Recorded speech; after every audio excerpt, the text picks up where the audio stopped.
بسم الله الرحمن الرحيم. رسوله الأمين وعلى آله وأصحابه أجمعين. أما بعد فقد قال الله تبارك وتعالى في كلامه القديم: أعوذ بالله من الشيطان الرجيم. بسم الله الرحمن الرحيم. وهذا كتاب أنزلناه مبارك فاتبعوه واتقوا لعلكم ترحمون. وقال نبينا صلى الله عليه وسلم: ما اجتمع قوم في بيت من بيوت الله يتلون كتاب الله ويتدارسونه فيما بينهم إلا نزلت عليهم السكينة وغشيتهم الرحمة وحفتهم الملائكة وذكرهم الله في من عنده أو كما قال صلى الله عليه وسلم. அளவிலா அருளாளன் நிகரிலா அன்புடையோன் எல்லாம் வல்ல அல்லாஹ்வின் திருப்பெயர் போற்றி என்னுடைய உரையை தொடங்குகிறேன். எல்லாம் வல்ல அல்லாஹ்வின் மகத்தான அருளும் அவனுடைய கருணையும் அல்லாஹ்வின் கலாமை கேட்பதற்கும் அதனுடைய விஷயங்களை உள்வாங்கிக் கொள்வதற்குமாக நேரம் கொடுத்து கொண்டிருக்கக்கூடிய நம் அனைவர் மீதும் அல்லாஹ்வின் சாந்தியும் சமாதானமும் என்றென்றும் நிலவட்டுமாக. கண்ணியத்திற்குரிய சகோதரர்களே, பெரியோர்களே, திருக்குர்ஆன் விளக்க உரையினுடைய அமர்வு கடந்த வாரம் அதனுடைய தொடக்க விழா நிகழ்ச்சி நடைபெற்றதை நீங்கள் அறிவீர்கள்.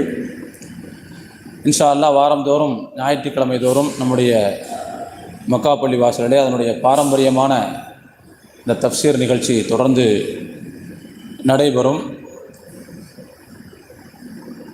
அந்த தஃப்சீரை தொடங்குவதற்கு முன்பு அடிப்படையில் குர்ஆன் என்பது எந்த நோக்கத்திற்காக அருளப்பெற்றது என்பதில் நமக்கு ஒரு தெளிவு இருக்க வேண்டும். குர்ஆன் என்பது வெறும் சடங்கு சம்பிரதாயங்களுக்காக அருளப்பெற்ற வேதம் அல்ல. பொருள் புரியாமல் உச்சரிப்பதற்கு, அதன் மூலமாக நன்மைகளை அடைந்து கொள்வதற்காக மட்டும் குர்ஆன் அருளப்பெறவில்லை. குர்ஆன் என்பது நாம் அதை ஓதுகிறோம். ஓதுவது கூட குர்ஆனை அல்லாஹ் பாதுகாப்பதனுடைய ஒரு கருவிதான். இன்னா நஹ்னு நஸ்ஸல்னா ذிக்ர வ இன்னா லஹு லஹாஃபிதூன் அல்லாஹ் சொல்லியிருக்கிறான். இந்த குர்ஆனை நாம் தான் அருளினோம், இதை நாம் பாதுகாப்போம் என்று அல்லாஹ் சொல்லியிருக்கிறான். அப்போ குர்ஆன் பாதுகாக்கப்பட வேண்டுமா இல்லையா? பாதுகாப்புனா எங்கே கொண்டு பேங்க் லாக்கரில் கொண்டு போய் வச்சா பாதுகாப்பாக இருக்குமா? சரி, என்ன செஞ்சால் பாதுகாப்பாக இருக்கும்? இப்போ குர்ஆன் பாதுகாப்பாக இருக்க வேண்டும் என்று சொன்னால் தொடர்ந்து அது வாசிக்கப்பட வேண்டும். வாசிக்கப்படுறதுங்கிறது வெறும் பொருள் புரியாமல் ஓதுவதனால் மட்டும் பாதுகாத்து விட முடியாது. மாறாக அதனுடைய கருத்து உள்வாங்கப்பட வேண்டும், அதை செயலில் கொண்டு வர வேண்டும். இது எல்லாம் சேரும்போது அதே மாதிரி அடுத்தவர்களுக்கு கற்றுக் கொடுக்க வேண்டும். இது எல்லாம் சேர்ந்துதான் குர்ஆனை பாதுகாக்கிற ப்ராசஸ்ன்னு அல்லாஹ் சொன்னான். வெறும் குர்ஆனை நல்ல அழகான துணியில மூடி வச்சு கட்டி வச்சு ஒரு பாதுகாப்பான இடத்துல வச்சுட்டா தொடர்ந்து பாதுகாப்பாக இருந்துடும் சொல்ல முடியாது. உண்மையில் குர்ஆனை பாதுகாப்பதனுடைய ப்ராசஸ் என்னன்னு சொன்னா, அதை தொடர்ந்து ஓதுவது கூட பொருள் புரிந்து ஓதுவது. நான் இன்றைக்கு நடத்துகிற இந்த உரையை நீங்கள் முழுமையாக கேட்டதற்கு பிறகு, வகுப்பை கேட்டதற்கு பிறகு, இந்த ஓதுறதுன்னா என்ன அர்த்தம் நீங்க புரிஞ்சுக்குவீங்க. ஓதுறதுங்கிறது வெறுமனே அர்த்தம் புரியாமல் ஓதுவதல்ல. உலகத்தில் எந்த ஒரு மொழியையும் அர்த்தம் தெரியாமல் படிப்பதற்காக வாசிக்கப்படுவதே இல்லை, கற்றுக்கொள்ளப்படுவதே இல்லை. ஒருத்தர் தமிழ் லாங்குவேஜ் கற்றுக்கிறாருன்னு வைங்க, தமிழ் லாங்குவேஜ் எது கற்றுக்குவார்? அவர் படிப்பார், படித்தா புரிந்து கொள்ள முடியுமா இல்லையா? இப்போ அதே பேச முடியுமா இல்லையா? இங்கிலீஷில் ஒன்று சொன்னால் புரிய முடியுமா இல்லையா? படித்தா புரிந்து கொள்ள முடியுமா இல்லையா? ஆனால் அரபியில் அப்படி இருக்குதா? குர்ஆனை அரபு மொழியில் வாழ்ந்து கொண்டிருக்கக்கூடிய மக்கள் புரிந்து கொள்வார்கள் என்பது வேறு விஷயம். ஆனால் அது அல்லாத மற்ற மொழிக்காரர்கள் குர்ஆனை கற்றுக்கொள்கிறார்கள் வெறும் வாசிப்பதற்காக மட்டும். ஆனால் இந்த வாசித்தலையே அல்லாஹ் என்ன செய்கிறான் என்றால் குர்ஆனை பாதுகாப்பதற்கான ஒரு கருவியாகத்தான் அல்லாஹ் வைத்திருக்கிறான். நபிகள் நாயகம் ஸல்லல்லாஹு அலைஹி வஸல்லம் அவர்களை இந்த உம்மத்திற்கு பேரொருளாக நான் கொடுத்தேன் என்று அல்லாஹ் சொல்லிவிட்டு அவங்க இந்த உலகத்தில் என்ன செய்வாங்கங்கிறத சொல்லும்போது எத்துலூன அவர்கள் அந்த வேதத்தை ஓதி காட்டுவார்கள் என்று சொல்கிறாங்க. அது மட்டுமல்ல, வேதத்தை அவர்களுக்கு கற்றுக் கொடுப்பார்கள். அப்போ ஓதி காட்டுறது அதோட சேர்த்து கற்றுக் கொடுக்கிறது. ஓ யுஸக்கீஹிம் அவர்களை தூய்மைப்படுத்துவார்கள். தூய்மைப்படுத்துறது என்ன அர்த்தம்? அவர்கள்ட்ட இருக்கக்கூடிய ஏற்கனவே இருந்த நடைமுறைகளை, நடத்தைகளை, செயல்பாடுகளை அகற்றிவிட்டு குர்ஆன் சார்ந்த செயல்பாடுகளை, குர்ஆன் சார்ந்த நடத்தைகளை, குர்ஆன் சார்ந்த பண்புகளை அவங்கள்ட்ட கொண்டு வருவாங்க. அதன் மூலமாக ஒரு மானசீகமான தூய்மை ஏற்படும். அப்போ ரசூலுல்லாஹ் இந்த உலகத்துக்கு வந்ததுக்கான நோக்கமே என்னன்னு சொன்னா, குர்ஆனை கற்றுக் கொடுத்து, குர்ஆனை ஓதி காட்டி கற்றுக் கொடுத்து அதை செயல்படுத்த வைப்பது தான் ரசூலுல்லாஹ்வுடைய நோக்கமே. அப்படிங்கும்போது குர்ஆனை பாதுகாப்பதனுடைய ஒரு கருவியாகத்தான் இறைவன் என்ன செய்திருக்கிறான், ஓதுவதை வைத்திருக்கிறான்.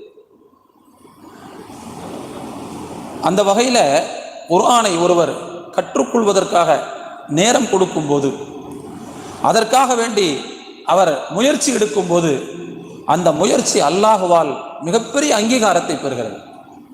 நாம் அங்கே உட்கார்ந்து குர்ஆனை பற்றி பேசிக்கொண்டிருக்கிறோமே, நாம் இங்கே கொடுக்கின்ற ஒவ்வொரு நேரமும் நிச்சயமாக நம்முடைய வாழ்க்கையில் நன்மைக்கான ஒரு நேரமாக பதிவு செய்யப்படும்.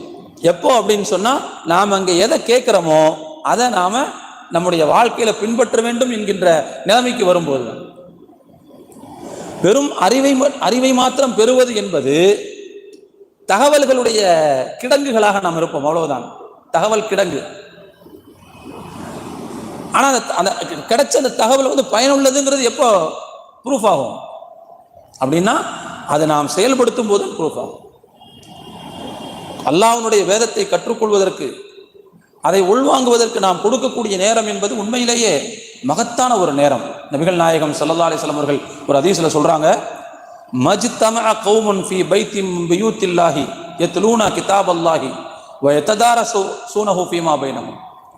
ஒரு குழுவினர் அல்லாஹ்வின் இல்லம் ஒன்றில் அமர்ந்து, பள்ளிவாசல் ஒன்றில் அமர்ந்து, அல்லது வேறு ஏதாவது கல்வி நிறுவனங்களில் அமர்ந்து அல்லாஹ்வினுடைய வேதத்தை ஓதி அதை தங்களுக்குள்ளே ஒருவர் மற்றவருக்கு போதித்துக் கொள்வார்களேயானால் அவங்களுக்கு என்ன கிடைக்கும்? ரசூலுல்லாஹ் சொன்னாங்க, இல்லா நஸலத் அலைஹிமுஸ் ஸக்கீனத்து, அவர்கள் மீது பேரமைதி இறங்கும் என்று சொன்னார்.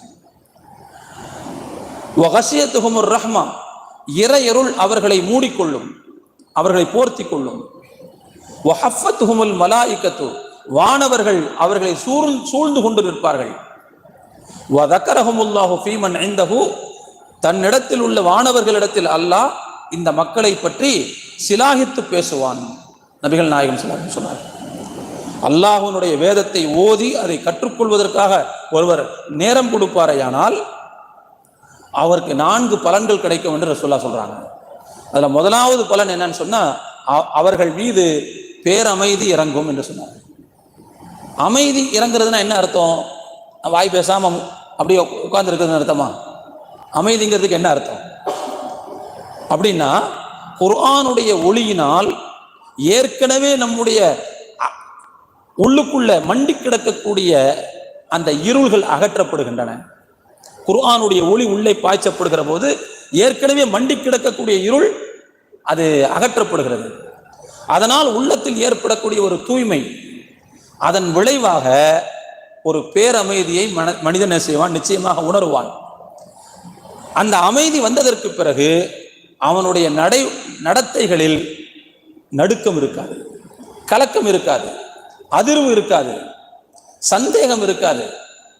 ஒரு அமைதியான ஒரு மனிதன் எப்படி பார்ப்பதற்கு கம்பீரமாக இருப்பானோ அப்படியான ஒரு சூழ்நிலை அல்லாஹ் அந்த மனிதனுக்கு ஏற்படுத்துவான். குர்ஆன்ல ஒரு இடத்துல அல்லாஹ் சொல்லும்போது, ஹுவல்லதி அன்ஸல அலைஹிமுஸ் ஸக்கீனத என்று அல்லாஹ் சொல்லுவான். வானவர்கள், அதாவது சஹாபாக்கள் மேல ரசூலுல்லாஹ் பேரமைதியை இறக்கியதாக அல்லாஹ் குறிப்பிடுகிறான். அப்போ அல்லாஹ்விடத்திலிருந்து நமக்கு கிடைக்கக்கூடிய அந்த அமைதி என்பது நம்முடைய இருள் அகற்றப்பட்டு, சந்தேகங்கள் அகற்றப்பட்டு, ஐயங்கள் அகற்றப்பட்டு, ஒரு மானசீகமான ஒரு தூய்மை, அந்த தூய்மையின் மூலமாக நமக்கு கிடைக்கக்கூடிய ஒரு அமைதி இருக்குது பாருங்க. அந்த சலனமற்ற அந்த மனநிலைக்கு பேர் தான் அமைதி. அல்லாஹ் அந்த அமைதியை இந்த குர்ஆனுக்காக நேரம் கொடுக்கக்கூடியவர்களுக்கு கொடுக்குறான். ஒன்று. ரெண்டாவது, அல்லாஹ் கொடுக்கக்கூடிய நன்மை, அல்லாஹ்வினுடைய அருள் அவர்களை அரவணைத்துக் கொள்ளும். தன்னுடைய அருள் என்கின்ற போர்வையினால் இறைவன் அந்த மக்களை அரவணைத்துக் கொள்வான். மூணாவது வஹஃபத் அலைஹிமுல் மலாயிகத்து, வானவர்கள் அவர்களை சூழ்ந்து கொள்வார்கள். அப்படின்னா என்ன அர்த்தம்? நாம் எந்த இடத்திலிருந்து குர்ஆனை பற்றி பேசிக் கொண்டிருக்கிறோமோ இந்த இடத்தில் வானவர்கள் சூழ்ந்து நிற்பார்கள். நம்முடைய கண்ணுக்கு அவங்க தெரிய மாட்டாங்க, ஆனால் சூழ்ந்து நிற்பார்கள். எதற்காக சூழ்ந்து நிற்கிறார்கள்? ரெண்டு காரணம். ஒன்று, அவர்கள் மூணு காரணம். ஒன்று, அவர்கள் இங்கே குழுமி இருக்கக்கூடிய நம்மை கௌரவிப்பதற்காக. ஏன்னா நம்ம ஒரு முக்கியமான வேலையை செஞ்சுக்கிட்டு இருக்கிறோம், ஒரு முக்கியமான பணியில் நாம் ஈடுபட்டு கொண்டிருக்கிறோம். அல்லாஹ்வினுடைய வேதத்தை கற்றுக்கொள்ளுதல் என்கின்ற அந்த வேலையில் நாம் ஈடுபட்டு கொண்டிருக்கிறோம். எனவே அவர்களுடைய பார்வையில் நாம் மிகவும் மதிப்புக்குரியவர்கள். எனவே அந்த வானவர்கள் என்ன செய்யறாங்கன்னா, நம்மை கௌரவிப்பதற்காக நம்மை சுற்றி நின்று கொண்டிருக்கிறார்கள். எப்படி முக்கியஸ்தர்கள் உட்கார்ந்து பேசிக்கிட்டு இருக்கும்போது மற்றவங்க அப்படி பின்னால சுற்றி நிற்பாங்களோ, அது மாதிரி வானவர்கள் என்ன செய்கிறார்? நம்மை கௌரவிப்பதற்காகவே சுற்றி இருக்கிறார்கள். ஒன்று. ரெண்டாவது, அவர்கள் இங்கே பேசப்படக்கூடிய விஷயங்களை செவிமடுத்து கொண்டும் இருப்பார்கள். இது ரெண்டாவது காரணம். மூணாவது காரணம் என்னன்னு சொன்னா, அவர்கள் நாளை மறுமையில் அல்லாஹ்விடத்தில் நம்மை பற்றி சாட்சி சொல்வார்கள். நாம இங்க உலகத்தில் வேதத்தை கற்றுக்கொண்டதற்கு, வேதத்திற்காக நாம் நேரம் கொடுத்ததற்கு யாரே சாட்சியாக நிற்பார்கள்? வானவர்களே சாட்சியாக நிற்பார்கள். அப்ப இந்த மாதிரியான காரணங்களுக்காக வானவர்கள் இந்த குர்ஆனை கற்றுக்கொள்வதற்காக நேரம் ஒதுக்கியவர்களுக்காக சூழ்ந்து நிற்பார்கள். நாலாவது விஷயம் என்னன்னு சொன்னா, அல்லாஹ் அப்படிப்பட்ட மக்களை பற்றி தன்னிடத்தில் உள்ள வானவர்களிடத்தில் சிலாகித்து பேசுவான். பொதுவாக வானவர்கள் அல்லாஹ் இந்த ஹதீஸ்ல ரசூலுல்லாஹ் சொல்லல, மலக்குமார்கள்ட்ட சிலாகித்து பேசுவான்னு சொல்ல, தன்னிடம் உள்ளங்கிற வார்த்தையை சேர்த்து சொல்றோம். அப்படின்னா என்ன அர்த்தம்? அல்லாஹ்வுக்கு அருகில் மிகவும் நெருக்கமாக இருக்கக்கூடிய வானவர்கள் அர்த்தம். உதாரணமாக வானவர்கள் பற்றிய நம்பிக்கையில நம்ம அல்லாஹ்வுக்கு மிக நெருக்கமான வானவர்கள் யாரை பற்றிலாம் படிச்சிருக்கிறோம்? இந்த முக்கியமான 4 வானவர்களை பற்றி படித்திருக்கிறோம். அது அல்லாமல் அல்லாஹ்வினுடைய அரிசை சுமந்து கொண்டிருக்கக்கூடிய வானவர்கள், இவங்கெல்லாம் இறைவனுக்கு நெருக்கமாக இருக்கக்கூடியவர்கள். இந்த மாதிரி மலக்குமார்களிலேயே மேல் தட்டில் இருக்கக்கூடிய, மேல் நிலையில் இருக்கக்கூடிய அவங்கள்ட்ட என்ன செய்வான்? நம்மளை பற்றி சிலாகித்து பேசுவாங்க. இப்போ அவங்கள்ட்ட சிலாகித்து பேசுறதுனால என்ன அப்படின்னா, அது அடுத்தடுத்த கட்டத்தில் உள்ள எல்லாத்துக்கும் போகும். அது அந்த தகவல் மேல் மட்டத்தில் ஒரு செய்தி போச்சுன்னு சொன்னா அங்கிருந்து அடுத்தடுத்த மட்டத்துக்கு வருமா இல்லையா? அந்த மாதிரி எல்லாருக்கும் அது போய் சேர்ந்துடும். ஆனால் அல்லாஹ் நம்மை பற்றி புகழ்ந்து பேசுவதற்கு யாரை தேர்ந்தெடுப்பான் என்று சொன்னால், மலக்குமார்களிலேயே ஆக மேல் தரத்தில் இருப்பவர்கள் எல்லாம் தேர்ந்தெடுப்பான்.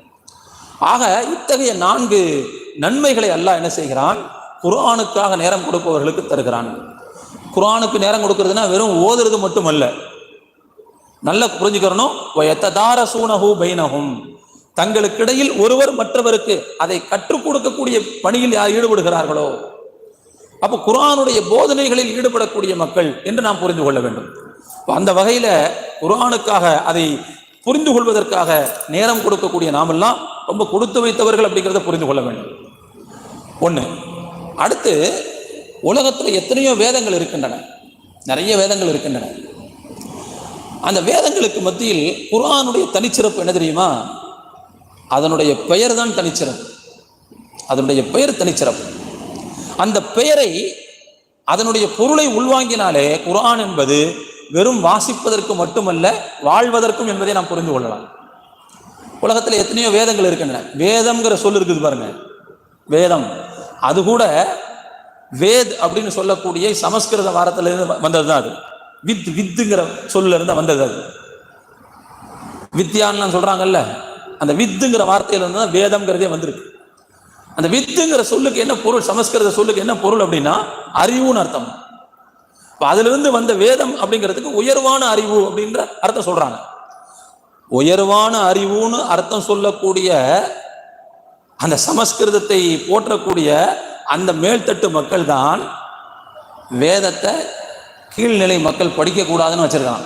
அப்படி படித்தா காதில் ஈயத்தை காய்ச்சி ஊற்றணும்னு வச்சிருக்கான்.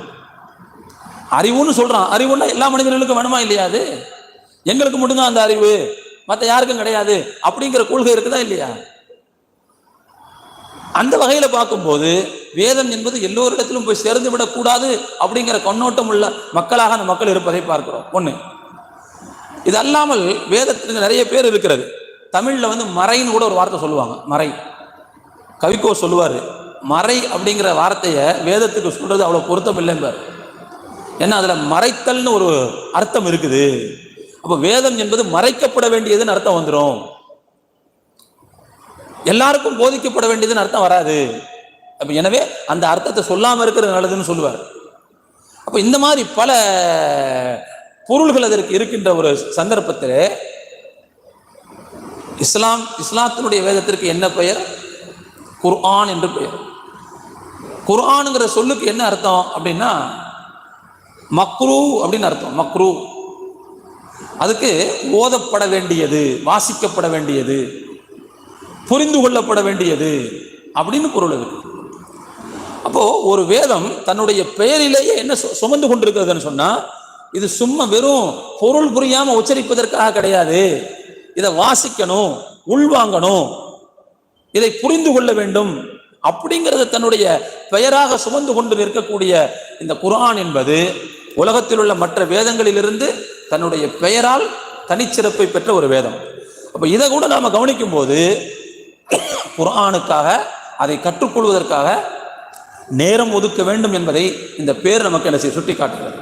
அப்ப குர்ஆனுடைய அடிப்படை நோக்கம் என்பது வெறுமனே பொருள் புரியாமல் ஓதுவது அல்ல, அதை புரிந்து கொள்வது.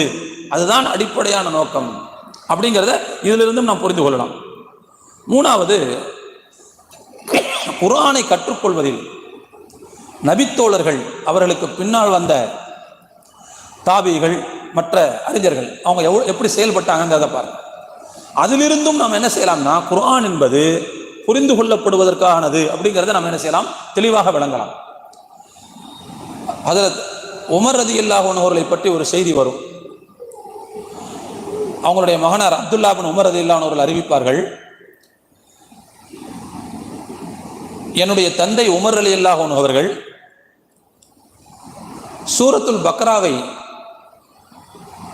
கற்றுக்கொள்வதற்கு 12 ஆண்டுகள் தேவைப்பட்டன என்று சொல்வார்கள். என்னுடைய தந்தை உமர் ரலியல்லாஹு அன்ஹு அவர்கள் சூரத்துல் பக்ராவை 12 ஆண்டுகளில் கற்றுக்கொண்டார்கள்.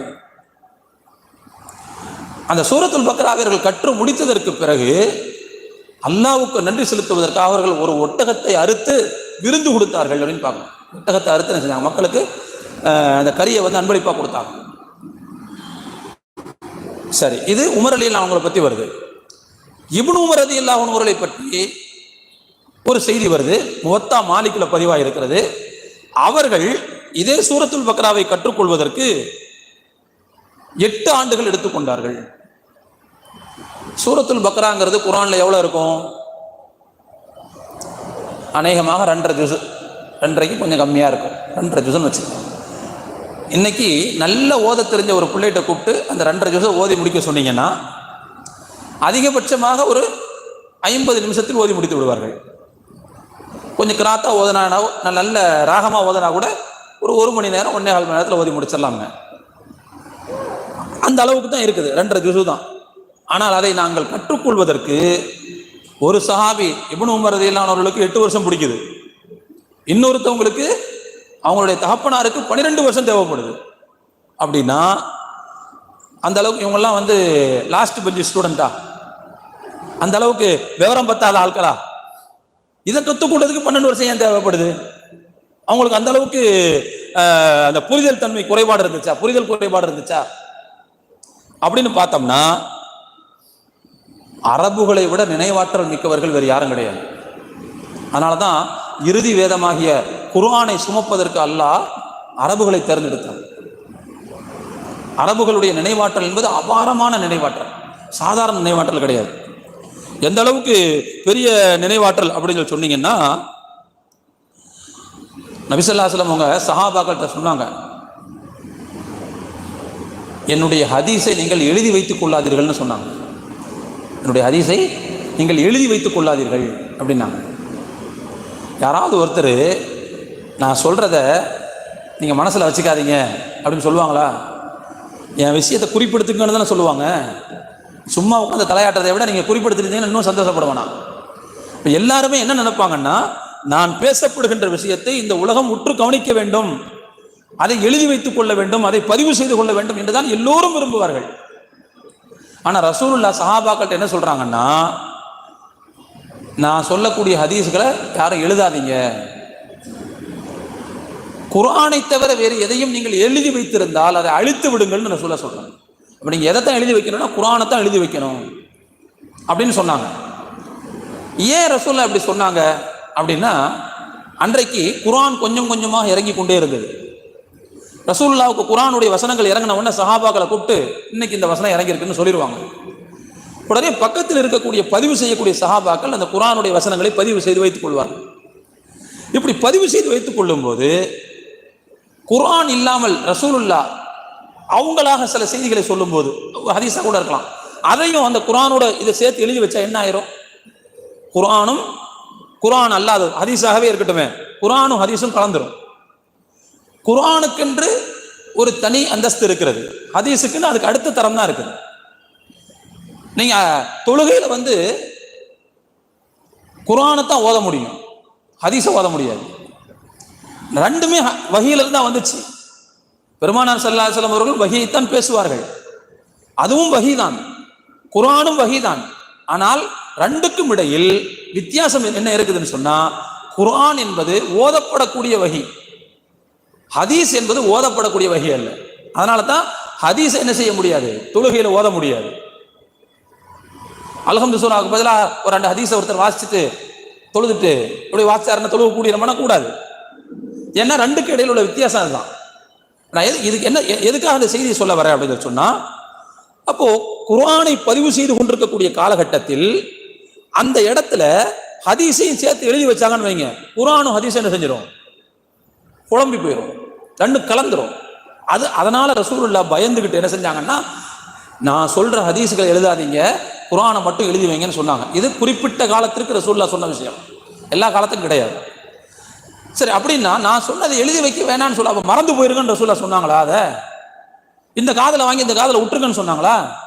இல்ல, ரசூலுல்லாஹ் நான் சொன்னதை எழுதி வைக்க வேண்டாம் என்று சொன்னதற்கு காரணம் என்னன்னா, அந்த சஹாபாக்களுடைய நினைவாற்றலின் மீது ரசூலுல்லாஹ்வுக்கு இருந்த அபாரமான நம்பிக்கை. இவங்க எழுதி வைக்காட்டாலும் என்ன செஞ்சிருப்பாங்க, மனசுல பதிய வச்சிருப்பாங்க, அதை அழிக்க முடியாது அப்படிங்கிற அபாரமான நம்பிக்கை சஹாபாக்கள் பத்தி ரசூலுல்லாஹ்வுக்கு இருந்ததுனாலதான் எழுதி வைக்க வேண்டாம்னு சொன்னாங்க. ரசூலுல்லாஹ் சொன்ன இந்த கட்டளையை அந்த சஹாபாக்கள் சில காலத்திற்கு செய்து கொண்டிருந்தார்கள், எழுதி வைக்காம இருந்தாங்க. அபூ ஹுரைரா ரலியல்லாஹு அன்ஹு மாதிரியான சஹாபாக்கள்லாம் பார்த்தீங்கன்னு சொன்னா, ரசூலுல்லாஹ்வுடைய கடைசி காலகட்டத்தில் சில வருஷங்கள் தான் அவர் இஸ்லாத்துக்கு வந்ததே. அநேகமாக ஹிஜ்ரி 7 அப்படிதான் இருக்கும்னு நினைக்கிறேன் இஸ்லாத்துக்கு வந்தது. ரசூலுல்லாஹ்வோடு ஒரு 5-6 வருடங்கள் தான் அவருடைய தொடர்பு. அந்த 5-6 வருடங்களில் அவர் கேள்விப்பட்ட அத்தனை விஷயங்களையும் நினைவில் வைத்திருந்தார். இத்தனைக்கும் அவர் எழுதிலாம் வைக்க மாட்டார், மனசுல பதிவு வச்சிருந்ததுதான். அல்லாஹ் அந்த அரபுகளுக்கு அவ்வளவு பெரிய நினைவாற்றலை கொடுத்திருந்தான். ஏன்னா அவங்கள பொறுத்த வரைக்கும் எளிமையான வாழ்க்கை வாழுவார்கள், ஒரு களங்கம் இல்லாத வாழ்க்கை இருக்கும். அதனால நிறைய கவனச்சிதறல்கள் இருக்காது அவங்களுக்கு. இப்போ கவனச்சிதறல்கள் யாருக்கு குறைவோ அவங்க சில விஷயங்களை உள்வாங்கிறதும் மனசுல பதிவு வச்சுக்கிறது ரொம்ப ஈஸி. அதனாலதான் சில விஷயங்களை மனப்பாடம் பண்ணணும்னு சொல்றவங்க அமைதியான நேரத்தை தேர்ந்தெடுப்பாங்க, அமைதியான நேரத்தை. சரி, அது போயிட்டு போகுது. அப்போ ஆக மொத்தத்துல சஹாபாக்களின் மீது வைத்திருந்த அபாரமான நம்பிக்கையினாலதான் ரசூலுல்லாஹ் என்ன செஞ்சாங்கன்னு சொன்னா, நீங்க எழுதி வைக்க வேணாம்னு சொன்னாங்க. அந்த அளவுக்கு அரபுகளிடத்தில் நினைவாற்றல் இருந்தது. உமர் ரலியல்லாஹு அன்ஹு அவர்கள் நிறைவாற்றல் குறைபாடு உள்ளவர்கள் சொல்ல முடியாது, புரிதல் குறைபாடு உள்ளவர்கள் சொல்ல முடியாது. ஆனா அவங்களுக்கு ஏன் 12 வருஷம் தேவைப்பட்டுச்சு? ஏன் அவங்களுடைய மகன் இப்னு உமர் ரலியல்லாஹு அன்ஹுவுக்கு 8 வருஷம் தேவைப்பட்டுச்சு? இன்னொரு விஷயத்தை சொல்லவா, சூரத்துல் பக்ராங்கிறது வந்து மதீனாவில் இறங்கின அத்தியாயம். மதீனாவில்னா மதீனாவுடைய காலகட்டத்தில் இறங்கிய அத்தியாயம். ரசூலுல்லாஹ் மக்காவில இருந்து மதீனாவுக்கு வந்துட்டாங்க. ஹிஜ்ரத் வந்ததற்கு பிறகு இறங்கிய சூரா அது. ரசூலுல்லாஹ்வுடைய மதீனாவின் காலகட்டம் எத்தனை வருஷம்? 10 வருஷம். மொத்த நபித்துவ ஆண்டு 23, 13 வருஷம் மக்காவில், 10 வருஷம் தான் எப்போ மதீனாவில். இந்த 10 ஆண்டு காலத்தில் தான் இந்த சூரா வந்து இறங்குது. மதீனாவுடைய காலகட்டத்தில் இறங்குகிறது. அதுலேயும் கூட சூரத்துல் பக்ராவில் வத்தகு யௌமன் துர்ஜஊன ஃபீஹி இலல்லாஹ் அப்படின்னு ஒரு ஆயத்து ஒன்று வரும். அநேகமாக 270க்கு மேலே 80க்குள்ள நம்பர் எனக்கு தெரியல, நீங்க கவனிச்சு பார்த்துக்கங்க. வத்தகு யௌமன் துர்ஜஊன ஃபீஹி இலல்லாஹ் அப்படின்னு ஒரு வசனம் வரும்.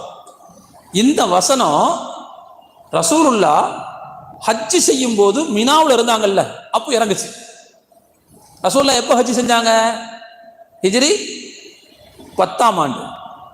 10ஆம் ஆண்டு ஹஜ் செஞ்சாங்க. அப்போ ஹிஜ்ரி 10வது ஆண்டில் அவங்க மினாவில் வந்து ஹாஜியாக இஹ்ராம் கட்டிட்டு இருந்த நேரத்தில் தான் இந்த ஆயத்து இறங்குது. வத்தகு யௌமன் துர்ஜஊன ஃபீஹி இலல்லாஹ், எந்த நாளில் நீங்கள் அல்லாஹ்விடத்தில் திரும்ப செல்ல இருக்கிறீர்களோ அந்த மறுமை நாளை அஞ்சிக் கொள்ளுங்கள் அப்படிங்கிற வசனம் அந்த நாளில் தான் இறங்குச்சு. சரி, அந்த நாளைக்கு பிறகு ரசூலுல்லாஹ் எவ்வளோ நாள் ஹயாத்தா இருந்தாங்க? ஹிஜ்ரி 11வது வருஷம் ரபியுல் அவ்வல் 12 இறந்து போறாங்க. ஹிஜ்ரி 10வது வருஷம் மினாவில் இருக்கும்போது இந்த ஆயத்து இறங்குது. அப்போ ரெண்டுக்கு இடையில இருக்கிற காலகட்டம் எவ்வளோன்னா வெறும் 81 நாள் தான். இப்னு அப்பாஸ் ரலியல்லாஹு அன்ஹுடைய கருத்துப்படி 81 நாள். அப்போ இந்த சூரா ரசூலுல்லாஹ் மதீனாவுக்கு வந்ததுக்கு பிறகு ரசூலுல்லாஹ்வுடைய வஃபாத்துக்கு 81 நாளைக்கு முன்னாடி உள்ள இறங்கி முடிக்குது. அந்த 10 வருஷம் தான் இந்த இறங்கி இருக்கு. நான் என்ன சொல்ல வரேன்னா, இப்னு உமர் ரலியல்லாஹு தஆலா உமர் ரலியல்லாஹு அன்ஹு அவர்களுக்கு 12 வருஷம், மொத்தமே 10 வருஷத்துல தான், 10 to 11 வருஷம் தான் இந்த சூரா இறங்கினது. அப்போ 12 வருஷம் அவங்களுக்கு ஆகுதுன்னு வருது பாருங்க. 12 அப்படிங்கிறது வந்து கொஞ்சம் முன்ன பின்ன சொல்லப்பட்டது தான். அதாவது ஒரு மாசத்தினுடைய ஒரு நாள் இருந்தால் அதை ஒரு வருஷமா கணக்கு எடுத்துக்குவாங்க. இங்கே ஒரு 2-3 மாசம் வந்து இதை ஒரு வருஷமா கணக்கு எடுத்துக்குவாங்க. நடுவில் ஒரு 10. அப்போ இதையும் அந்த குசுரெல்லாம் சேர்த்து மொத்தமாக்கி சொல்லக்கூடிய அந்த கட்டத்தில் சொல்லப்பட்ட விஷயம். இதில் நீங்க கவனிக்க வேண்டிய செய்தி என்னன்னு சொன்னா, இந்த ஆயத்து இறங்கும் போதெல்லாம் ஹஜ்ரத் உமர் ரலியல்லாஹு அன்ஹு அவர்கள் அதற்கென்று முக்கியத்துவம் கொடுத்து அதை கற்றுக்கொள்வதில் மிகப்பெரிய பேரார்வம் காட்டி அதை கற்று முடிக்கும் போது தங்களுடைய மகிழ்ச்சியை வெளிப்படுத்துகிறார்கள். சொல்ல போனா உமர் ரலியல்லாஹு அன்ஹு அவர்கள் குர்ஆனை முழுமையாக மனனம் செய்த ஹாஃபிஸ்களில் ஒருவர். சஹாபாக்கள் காலத்துல நிறைய பேர் குர்ஆனை மனப்பாடம் பண்ணியிருந்தாங்க. அதுல குர்ஆனை மனப்பாடம் பண்ண ஆள்ல யார் ஒருத்தர்? 4 கலீஃபாக்களும் உண்டு. அதுல உமர் ரலியல்லாஹு அன்ஹு இருக்கிறாங்க. அப்போ பக்ரா சூராவை மட்டும் அவங்க இப்படி சிலாகிச்சு சொல்றதுக்கு காரணம் என்ன அப்படின்னு சொன்னா, அதுல நிறைய சட்ட திட்டங்கள் வந்திருந்தன, நிறைய தகவல்களை அல்லாஹ் சொல்லியிருந்தான். இஸ்லாமிய ஷரியத்துக்கு தேவைப்படக்கூடிய நிறைய சட்ட திட்டங்களை அல்லாஹ் சொல்லியிருந்தான். எனவே அதை கற்றுக்கொள்வதில் அதீத ஆர்வம் காட்டினான் ஹஜ்ரத் உமர் ரலியல்லாஹு அன்ஹு அவர்கள். அப்போ அவங்களுடைய பாஷையில என்ன அர்த்தம்னா, ஒரு ஆயத்து இறங்குச்சுன்னு சொன்னா அதை வெறுமன மனசுல மனப்பாடமாக்குறது மட்டும் வேலை கிடையாது.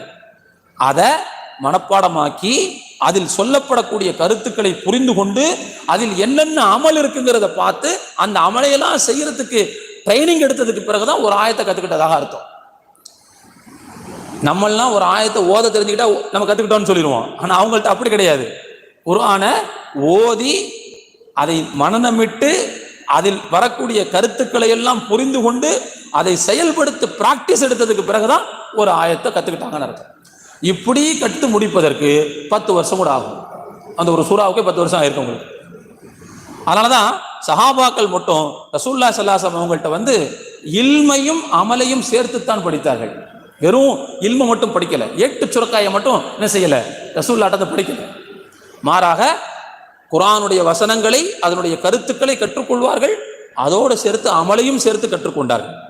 சஹாபாக்கள் அறிவிப்பார்கள், ஹஜ்ரத் இப்னு மஸ்ஊத் ரலியல்லாஹு அன்ஹு அறிவிக்கிறார்கள், குன்னா இதா தஅல்லம்னா மினன் நபி ஸல்லல்லாஹு அலைஹி வஸல்லம் 10 ஆயாத்தின், ரசூலுல்லாஹ்விடத்திலிருந்து நாங்கள் ஒரு 10 வசனங்களை கற்றுக்கொண்டால் அந்த 10 தாண்டி நாங்கள் நகர மாட்டோம். எதுவரைக்கும் நகர மாட்டோம் அப்படின்னா, அந்த 10 வசனத்தில் இருக்கக்கூடிய விஷயங்கள் என்னென்னங்கிறத கத்து அதை செயல்படுத்துற வரைக்கும் நாங்கள் அடுத்த இடத்துக்கு போக மாட்டோம். அவங்கள பொறுத்த வரைக்கும் ஒரு வசனத்தை கற்றுக்கொள்ளுதல் என்பது அதை புரிந்து நினைவுபடுத்தி அதனுடைய சட்ட திட்டங்களை தெரிந்து அதை செயல்படுத்தியதற்கு பிறகுதான் அடுத்த வசனம். இப்படிதான் போவாங்க. எனவே ரசூலுல்லாஹ்விடமிருந்து நாங்கள் இல்மையும் அமலையும் சேர்த்து கற்றுக்கொண்டோம் என்று சொல்கிறார்கள். அப்போ இல்மையும் அமலையும் சேர்த்து கத்துக்கிட்டே போகும்போது இவ்வளவு நாள் எடுக்கத்தான் செய்யும். எதுக்கு சொல்ல வரேன் அந்த செய்தியை? குர்ஆனை கற்றுக்கொள்ளுதல் என்பது வெறும் ஓத தெரிந்து கொள்வது மட்டுமல்ல, அது கிடையவே கிடையாது. வெறுமனே ஓதுறதுக்கு நன்மை இருக்குது, நான் அதை மறுக்கல. வெறுமனே ஓதுறதுக்கு நன்மை இருக்குது. ஒரு எழுத்தை சொன்னால் 10 நன்மைன்னு ரசூலுல்லாஹ் சொல்லியிருக்காங்க, அதை நான் மறுக்கல. ஆனால் வெறும் ஓதுவதற்காக மட்டும் குர்ஆன் அருளப்பெறவில்லை. இன்னும் சொல்ல போனா ஓதுதல் என்பது எதற்காக சொன்னா படித்த விஷயத்தை நினைவுபடுத்திக் கொள்வதற்காகத்தான், அடுத்தடுத்து தொடர்ந்து மனசுல வச்சுக்கிறதுக்காகத்தான் ஓதுறதே தவிர வெறுமன அர்த்தம் தெரியாம வாயால் உலட்டிக் கொள்வதற்கு அல்ல குர்ஆன் என்பது. நாம் இதை மிக தெளிவாக புரிந்து கொள்ள கடமைப்பட்டிருக்கிறோம். அருமையான தோழர்களே, அந்த வகையில குர்ஆன் என்பது அது கற்றுக்கொள்ளப்பட வேண்டியது அப்படிங்கிறத நம்ம என்ன செய்யணும், கவனத்தில் எடுத்துக்கொள்ள வேண்டும்.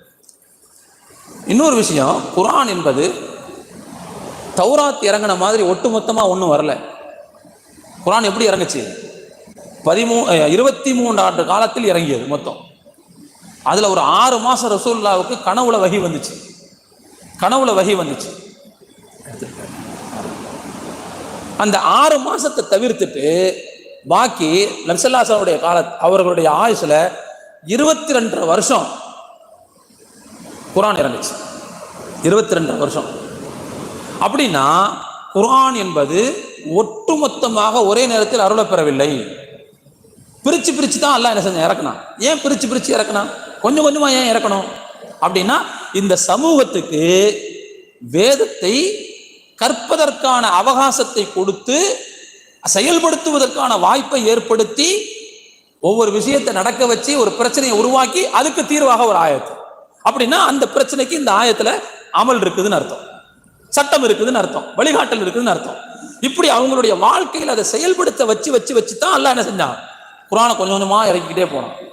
அப்ப எனவே குர்ஆன் கொஞ்சம் கொஞ்சமாக அருளப்பட்டதற்கு பின்னால் இருக்கக்கூடிய முக்கியமான காரணம் என்ன அப்படின்னு சொன்னா, நிறுத்தி நிதானமாக ஓதி காட்டப்பட வேண்டும் என்பதுதான்.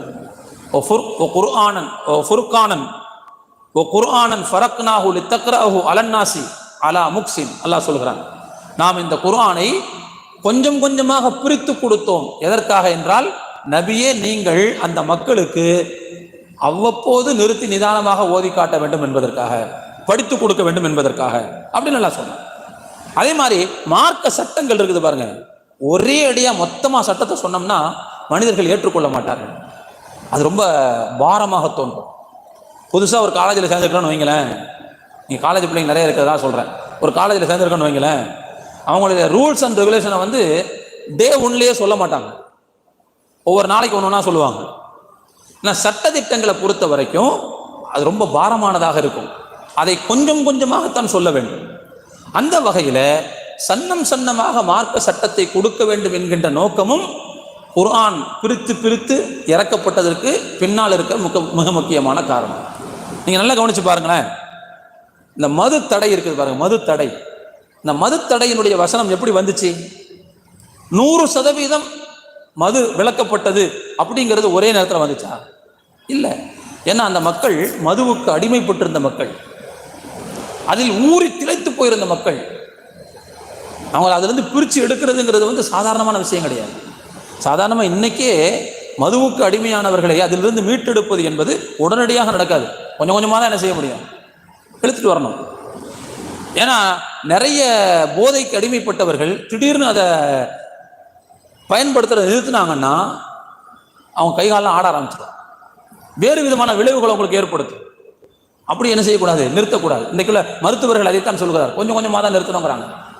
அல்லாஹ் அதை இந்த மது தடை விஷயத்தில் நடத்தி காட்டினான். நல்லா பாருங்க, அந்த முழு மது விலக்கு என்பது ஒரே ஸ்டெப்ல வரல, 2-3 ஸ்டெப்பெல்லாம் எடுத்துக்கிட்டாங்க. எப்படி? ஆரம்பத்தில் வந்து அது அதை பற்றிய வெறுப்பை முதலில் மனதில் விதைத்தான். ஒரு ஆயத்தில் அல்லாஹ் சொன்னான், யஸ்அலூனக அனில் ஹம்ரி வல் மைசிர், நபியே, அவர்கள் உங்களிடத்தில் சூதாட்டத்தை பற்றியும் மதுவை பற்றியும் கேட்கிறார்கள், கேள்வி கேட்கிறார்கள். எப்படி மது அருந்தலாமா, சூதாடலாமான்னு கேட்குறாங்க. நீங்க சொல்லுங்க அவங்கள்ட்ட, குல் ஃபீஹிமா இஸ்முன் கபீருன், அந்த ரெண்டுலையும் பெரிய பாவம் இருக்குது, வ மனாஃபிஉ லின்னாசி, கொஞ்சம் போல மக்களுக்கு நன்மையும் இருக்குதுன்னு சொல்லுங்க. அப்படின்னால அதில் பெரிய பாவம் இருக்குது, அதே சமயத்தில் மனாஃபிஉ லின்னாசி, கொஞ்சம் போல நன்மையும் இருக்குதுன்னு சொல்லிருங்க. ஆனா வயஸ்முஹுமா அக்பரு மின் நஃபிஹிமா, அதில் கிடைக்கக்கூடிய பலனை விட அதிலிருந்து ஏற்படக்கூடிய தீமை தான் அதிகம்ங்கிறதையும் சொல்லிருங்க அப்படின்னு நல்லா சொன்னான். சில பேர் குர்ஆனுடைய இந்த ஒரு ஆயத்தை மட்டும் பார்த்துக்கிட்டு கொஞ்சம் போல போதை வந்து தப்பு இல்லைன்னு குர்ஆன் சொல்லுதுன்னு சொல்லிட்டு உட்காந்துருக்காங்க. கொஞ்சம் போல போதை தப்பு இல்லை, ஏன்னா அதுல சில நன்மைகள் இருக்குது நல்லா சொல்றான். அந்த மாதிரியான ஆட்கள் குர்ஆனுடைய இந்த மது விஷயத்தில் வந்த 3 படிநிலைகளை அவர்கள் கவனிக்கவில்லை. ஒரே ஒரு படிநிலையை மட்டும் படிச்சுட்டு என்ன சொல்லிட்டு போயிடுறாங்க. அப்படி கிடையாது, அது தவறு. இது ஆரம்ப கட்டத்தில் அல்லாஹ் சொன்ன விஷயம். அந்த மக்கள் மதுவில் ஊறி திளைத்து போயிருந்தார்கள், போதைக்கு அடிமையான மக்களாக இருந்தார்கள். எனவே முதல்ல அவங்கள்ட்ட அந்த போதையினுடைய தீமையை என்ன செய்யணும், சொல்லணும் லேசா. அதன் மீது கொஞ்சம் வெறுப்பை உண்டாக்க வேண்டும். எந்த ஒரு தவறுமே வெறுப்பு, அது நமக்கு பிடிக்காதுன்னு மனசுல கொண்டு போய் வச்சா தான் அந்த தவறுல இருந்து நம்ம வெளியே வர முடியும். அந்த வெறுப்பை கொண்டு போய் மனசுல வைக்காட்டி நாம அந்த தவறுல இருந்து வெளியே வரவே மாட்டோம். அதனால முதல்ல என்ன செய்யணும்னு சொன்னா, குறிப்பிட்ட அந்த தவறை குறித்து வெறுப்பை மக்களுடைய மனதில் விதைக்க வேண்டும். அதற்காகத்தான் அல்லாஹ் என்ன செஞ்சான்னு சொன்னா, ஆரம்ப கட்டத்தில் அந்த மதுவில் கொஞ்சம் நஞ்சம் நன்மை இருந்தா கூட அதுல நிறைய தீமை தான்பா இருக்குது அப்படின்னு சொன்னான். நிறைய தீமை தான் இருக்குது. அப்போ மனசுக்குள்ள போய் என்ன செய்யுச்சு, இதுல நிறைய தீமை இருக்குது அப்படிங்கிற விஷயம் உள்ள போய் உட்கார்ந்துருச்சு. யார் ஈமான் கொண்டிருந்தார்களோ அந்த மக்கள் இந்த மது விஷயத்தில் இந்த வெறுப்பு அப்படிங்கிறத மனசுல கொண்டு போய் விதைச்சுட்டாங்க. ஆனா முழு தடை இல்லை. அவ்வப்போது சஹாபாக்கள் என்ன செய்து கொண்டிருந்தார்கள், மது பாவனையில் இருந்தார்கள், மது புழக்கத்தில் இருந்தார்கள். ஏன்னா முழுசா தடுக்கல இல்லை. ஆனா உஹது போற நேரத்துல வந்து சஹாபாக்கள் சில பேர் போதையில் இருந்தாங்கன்னு வருது. ஒரு தடவை போதையில் இருந்த நேரத்துல சஹாபாக்கள் கிடையாது சண்டை வந்ததெல்லாம் ஹதீஸ்ல வருது. முழு தடை அங்கே வரவில்லை. மதுவின் மீது சில வெறுப்பு விதைக்கப்பட்டிருந்தது, அவ்வளவுதான். புரிஞ்சுங்களா? அதுவும் நீங்க நல்லா கவனிக்கணும். மதீனாவுக்கு வந்ததுக்கு பிறகுதான் சூரத்துல் பக்ரா இறங்குச்சு. இப்ப நான் ஓதின வசனம் சூரத்துல் பக்ரால தான் வருது. அப்ப மதீனாவுக்கு வந்ததுக்கு பிறகுதான் மது தடைங்கிற விஷயமே இருக்குது. சரி, போயிட்டு போகுது, வெறுப்பை விதிச்சாச்சு. இதற்கு பிறகு இன்னொரு பிரச்சனை ஒன்று வருது. சஹாபாக்கள் கிடையாது, ஒரு மோதல் ஒன்று வருது. இந்த மது அருந்தி போதையினால அவங்களுக்குள்ள சண்டை ஒன்று வருது. இப்ப அல்லாஹ் என்ன செய்யறான்னா, அந்த சந்தர்ப்பத்தை பயன்படுத்திக்கிட்டு அடுத்த ஆயத்தை இறக்குறான். என்ன ஆயத்து? யா அய்யுஹல்லதீன ஆமனு லா தக்ரபு ஸலாத்த வ அன்தும் சுகாரா. அங்க என்ன நடந்துன்னு சொன்னா, ஒரு சஹாபி மதுவை அருந்திட்டு தொழுகையில நின்னாரு. தொழுகையில குல் யா அய்யுஹல் காஃபிரூன சூரா ஓதுறாரு. அந்த சூரா எப்படி இருக்கும்? லா அபுது மாத்தாபுதுன, நீங்க வணங்குறத நான் வணங்க மாட்டேன், நான் வணங்குறத நீங்க வணங்க மாட்டீங்க, அப்படிதான் இருக்கும் அதுல. இவர் அப்படி மாத்தி ஓத ஆரம்பிச்சிட்டாரு. நான் வணங்குறத நீங்க வணங்குவீங்க, நீங்க வணங்குறத நான் வணங்குவேன் அப்படிங்கிற மாதிரி ஓத ஆரம்பிச்சிட்டாரு. இந்த குளறுபடிக்கு என்ன காரணம்னா, மண்டையில இருந்து போதை. அந்த போதையிலேயே மனுஷன் தொழ வந்துட்டாரு. அல்லாஹ் இந்த சந்தர்ப்பத்தை பயன்படுத்தி என்ன செஞ்சான்னு சொன்னா, தொழுகையில் இருக்கும்போது நீங்க என்ன செய்யாதீங்க, போதையா இருக்காதீங்க. நீங்க போதையில் இருக்கும்போது தொழுகைக்கு வராதீங்க நல்லா சொன்னான். தொழுகை முக்கியமா போதை முக்கியமா? தொழுகை தான் முக்கியம். அப்ப என்ன அர்த்தம்னா, தொழுகை வர்ற நேரத்தில் நீங்க என்ன செய்யாதீங்க, நீங்க தொழுகையில் இருக்கும்போது நீங்க என்ன சொல்றீங்கன்னு உங்களுக்கு என்ன செய்யணும், புரியணும். நம்ம ஓதுறது சரியான உங்களுக்கு தெரியணும். அப்ப அந்த மாதிரி நீங்க தெளிவா இருக்கும்போது தான் தொழணும் அப்படின்னு நல்லா சொல்லிட்டான். அப்ப எனவே தொழுகை நேரங்களில் தெளிவாக இருக்க வேண்டிய தேவை இருந்ததனால் மதுவை கைவிட வேண்டிய கட்டாயம் அவர்களுக்கு வந்தது. அப்ப குறிப்பிட்ட சில காலத்துக்கு அல்லாஹ் என்ன செஞ்சான்னா, அவங்கள ஒரு பயிற்சியை கொடுக்குறான். ஏற்கனவே ஊறி திளைத்திருந்தவர்கள், ஆனால் அதில் தீமை தான் நிறைய இருக்குதுன்னு ஏற்கனவே வெறுப்பை விதைச்சாச்சு. விதைச்சதுக்கு பிறகு அல்லாஹ் அவங்களுக்கு ஒரு சின்ன செயல் திட்டத்தை கொடுக்குறாங்க. கொஞ்ச நேரத்துக்கு இதை சாப்பிடாம இருக்கிறதுக்கான செயல் திட்டத்தை கொடுக்குறாங்க, பயிற்சியை கொடுக்குறாங்க. இப்ப நல்லா கவனிங்க. தொழுகைக்கு வரும்போது நீங்க குடிச்சிருக்க கூடாது, தொழுகையில் இருக்கும்போது நீங்க ஓதுறது உங்களுக்கு புரியணும் அப்படின்னு நல்லா சொல்றான். அப்படின்னா லொஹர் தொழுக வரணும். ஒருத்தர் லொஹர் தொழுகும் போது ஒரு போதையா இருக்கக்கூடாது. அப்போ காலில் இருந்து குடிக்கக்கூடாது. காலில் எப்போ குடித்தாலும் லொஹரில் போதை இருக்கும். அப்போ காலில் இருந்து லொஹர் வரைக்கும் குடிக்கவே கூடாதுன்னு வந்துடும். அடுத்து அசர் தொழுவணும். இப்போ லொஹருக்கு பிறகுலேருந்து அசர் வரைக்கும் குடிக்க முடியாது. ஏன்னா அந்த இடப்பட்ட நேரத்தில் அவர் போதை சாப்பிட்டுருந்தாருன்னா அசர் தொழுகை என்ன ஓதுறன்னு புரியாது. அடுத்து மகரிபுக்கு வரணும் அவர். அப்போ அசருக்கு மகரிபுக்கு இடையிலையும் அவர் என்ன செய்ய முடியாது, மது அருந்த முடியாது. அடுத்து இசா தொழுவணும். மகரிபுக்கு பிறகு அவர் மது அருந்தினார்னா இசா தொழுவ முடியாது. ஏன்னா இசாவில் போதையா இருக்கும். அப்போ அந்த நேரத்தையும் என்ன செய்ய முடியாது, அருந்த முடியாது. எனவே பகல் நேரத்தில் முழுக்க முழுக்க மது அருந்த முடியாத ஒரு சூழ்நிலையை அல்லாஹ் என்ன செஞ்சான், கொஞ்ச காலத்துக்கு அவனுக்கு பயிற்சி கொடுத்தான்.